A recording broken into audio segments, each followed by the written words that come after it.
Hey Crestwood, happy Wednesday, March 12th to you. Hope you are doing well. March is my favorite month of the year. It's March Madness. It's opening day of baseball. It's the start of spring. There's so much to be excited about in March, and I'm so glad it's here. So glad the sun is shining today, and we get to celebrate all of God's goodness. Pray that you are being blessed, and you are taking time to give thanks for those blessings today. It's my honor to bring to you this devotional for this March 12th. As you know, I'm in the middle of teaching pastor's class. There are 17 kids in the class. All 17 were there this past Sunday. It was the best kind of controlled chaos and fun. And I had an agenda of things we needed to work through, and they started asking questions, and we barely got to the things that I wanted to teach the kids because they just have so many questions. I had a parent of one of the kids, the family's new to the church, and they came to me before pastor's class started and said, my daughter wants to be in pastor's class, but she has a lot of questions. Is that okay? And I said, not only is it okay, it is invited. We say in our mission statement, we invite questions about where faith and life intersect, because I think so much of our faith is not about having the right answer, but continuing to ask questions, and we grow as we ask those questions.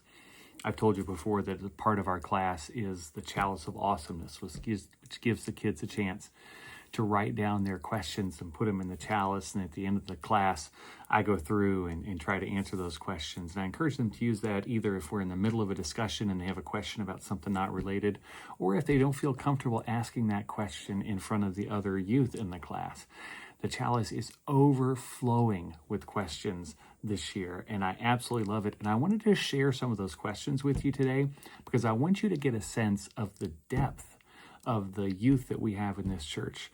And they weren't born that way. They are that way because of the work that we have done starting when they were infants to help them grow in their faith through Sunday school, through Vacation Bible School, through Worship and Wonder. We are cultivating some very, very sincere, inquisitive young disciples, and it's important that we celebrate that. So here are some of the questions that I've gotten in the Chalice of Awesomeness here, the Post-it notes. Has Earth been around 6,000 years or 1 billion years? That's a good question. If Jesus and God love us so much, why would they send us to hell to suffer? Yeah.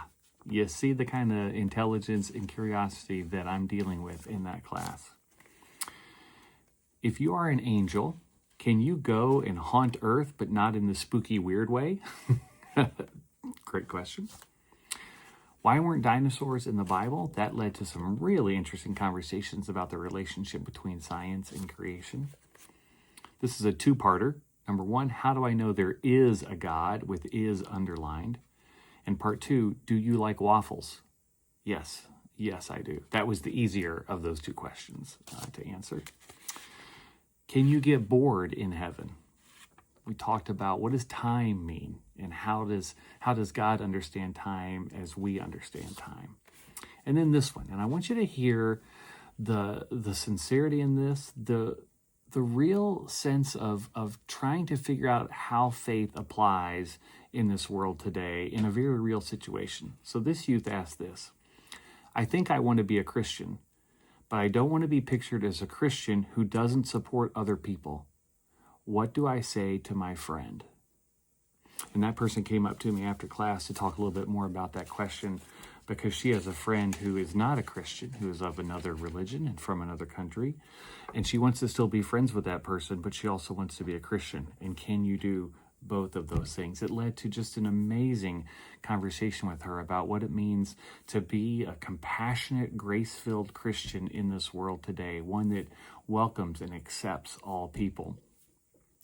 As you see, these questions are incredible. They're questions that I have. They're probably questions that you have, and I'm having so much fun trying to answer those questions with the kids and then challenging them to keep asking those questions.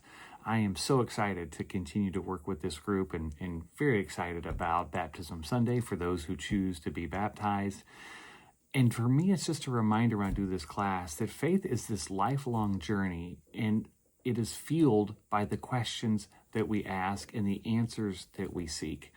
We are called to never stand still in our faith, to never be stagnant, to never be certain.